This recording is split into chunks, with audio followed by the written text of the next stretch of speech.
Hello, alors juste une petite vidéo en 1 minute pour vous montrer comment on peut facilement faire du scrapping avec Screaming Frog pour ceux qui l'ont. Ça fait suite un peu à ce qu'on parlait avec Yann ce matin. Screaming Frog, c'est vraiment un outil super. Ici on a une fonction en fait qui est souvent mal utilisée, enfin peu utilisée mais qui est super pratique, c'est dans personnaliser extraction.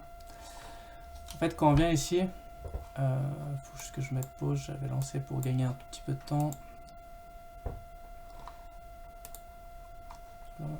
Quand on revient donc ici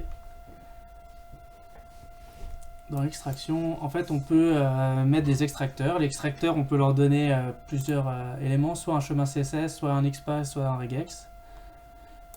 Moi j'aime bien quand on peut mettre le chemin CSS, c'est le plus facile à trouver, sinon le regex. Alors le truc c'est assez simple, c'est que quand on va avec l'inspecteur, on se met sur l'élément qu'on veut prendre, donc par exemple le titre.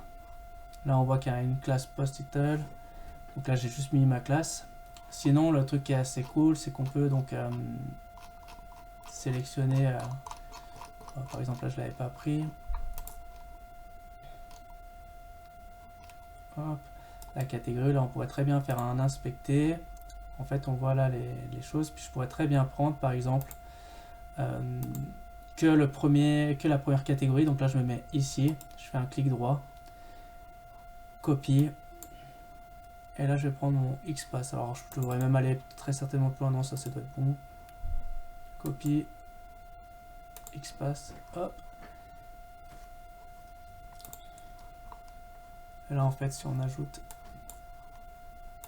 une ligne, bon, on a notre passe, en fait on peut donc reprendre, puis là lui il va crawler le site, et en fait toutes les pages qui auront donc les éléments qu'on a mis, il va nous prendre les infos, et l'avantage c'est qu'après on a un tableau en Excel avec le contenu, donc on peut en faire ce qu'on veut. Par exemple avec Python, on va générer un contenu avec l'API de GPT typiquement, ou le réimporter sur un site comme vous l'avez fait hier. Donc ça marche bien sûr si le contenu est visible par Screaming Frog.